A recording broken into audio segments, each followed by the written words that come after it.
Good morning, children. Okay, in the last class we have solved two exercises.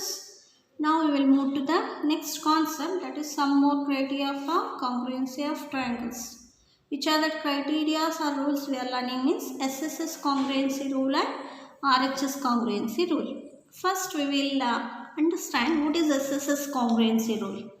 So if three sides of one triangle are equal to the three sides of another triangle, then the two triangles are congruent. Okay, all the three sides of one triangle should be equal to the all the other three sides of another triangle. Then we can say them as a congruent. Clear? Now the second one is RHS congruency rule. What is RHS congruency rule means? It is entirely related with the right angle triangle, children. Here there is a presence of two right angle triangles. Okay, two right angle triangles will be there. So what it says, if in two right angle triangles hypotenuse and one side of the other triangle equal to the hypotenuse and one side of the other triangle, then the two triangles are congruent. One hypotenuse and any one side, and already right angles will be there, one angle will be there. By this you can say that them as a congruent. It is the RHS rule we say. RHS stands for right angle, hypotenuse and side. Clear? Now related to this, few problems we will discuss. So the question is like this. In triangle ABC and DBC are two isosceles triangles. So ABC and DBC are the two isosceles triangles are on the same base BC. Base is common for both the triangles, and vertices A and D are on the same side of a BC. Same side of BC. If AD is extended, this AD we are extending to BC. Okay. So it cuts at P. This point is P. Now what you have to show? You have to show ABD is congruent to ACD. First this triangle. This triangle is congruent to this. That is the thing we have to prove. Next, ABP, this whole part. ABP is congruent to ACP. This is the thing you have to prove. And the third thing, AP bisects angle A. That means this angle is equal to this angle. That is the thing you have to prove. And even D also. This means this angle is equal to this. And AP is the perpendicular bisector. That means this is 90 degree you have to show. So this is the question, children. Let us start solving. Okay. So to know this, first you should know these SSS rule and RHS rule. Getting? Now let us discuss those things now. Now already they have given that ABC is a right angle, isosceles triangle. That's why AB will be equal to AC. Again DBC is a isosceles triangle. That's why DB is equal to DC. Isn't it? This is the given thing. Now we have to prove these two as a congruent. Consider those two, ABD and ACD. What and all you are getting as a common, you check it out. This side is equal to this side. This side is equal to this side. That only add out. AB is equal to AC. BD is equal to DC. And you can observe a common side for both the triangles. Which is that common side? AD. So, S. All the three sides we got as an equal. That's when they are congruent. From which rule? SSS rule. Isn't it? If they are congruent, then this angle DAB will be equal to DAC. Isn't it? CPCT. Okay, call it as an 1. Now, second part, what you have to prove? You have to prove that second part is what we are having. Triangle ABP, this one. This is congruent to this. That is the thing you have to prove there. Okay. There again AB is equal to AC we are having, and this angle we got as a equal only from this proven thing, and uh, this is the common side for both the triangles, which is that AP.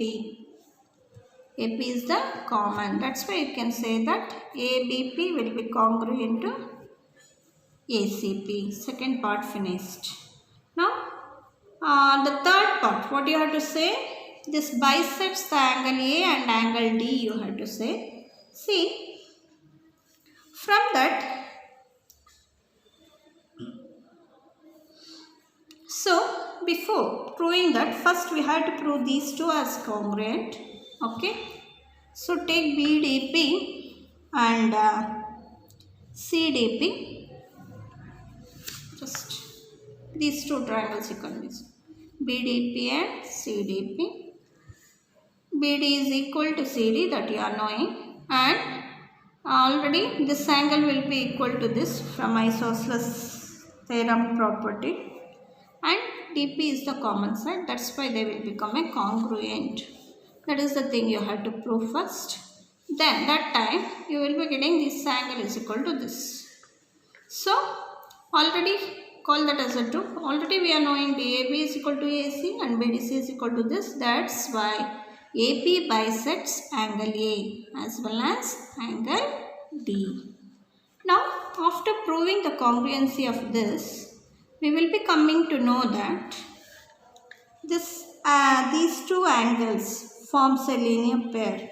Which are the angles? DPB and DPC that I have taken. They will be equal and they will form a linear pair. Okay.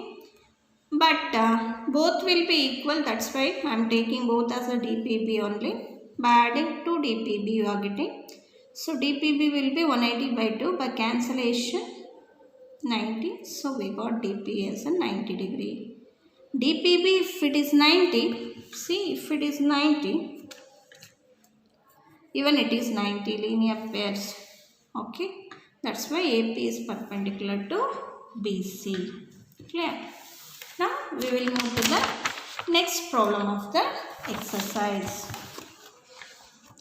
So the next problem of the exercise is BE and CF are two equal altitudes of a triangle ABC. Okay, using RHS congruency rule, prove that the triangle ABC is isosceles. This is the thing you have to prove. Okay, now first, which are the triangles we have to prove? That one you take to. AB will be equal to this one. So angle A is common in both, and already they have given that B is equal to CF, hypotenuse are same, and you can observe here they are right angles. So we got here angle side angle, that's why you can say they are a congruent ones. If they are congruent, then hypotenuse will be equal, isn't it children? So we got the proof. Next, we will move to the one more problem. Same in the same way how we have solved. ABC is an isosceles triangle with AB is equal to AC. Draw AP perpendicular to BC to show angle B is equal to angle C. Now, given is what? Isosceles triangle. Which are the equal sides? AB is equal to AC. And now they only said AP is perpendicular to BC. Now, what you have to prove? Angle B is equal to angle C you should prove. Consider these two triangles. This is one and this is one. So in ABP and ACP, what are the things you are getting as a equal? Check. AB is equal to AC. They only given. And this is perpendicular means it is a 90 degree. And AP is the common side. So here it will be RHS theorem because you are having a 90 degree, hypotenuse is there, that's why. So, side, right angle, 1 minute, yes, it is a hypotenuse actually. It is a hypotenuse, right angle and side. So, that's what RHS theorem you will be getting. So this completes a triangle lesson, children. In the next class we will start with the new lesson.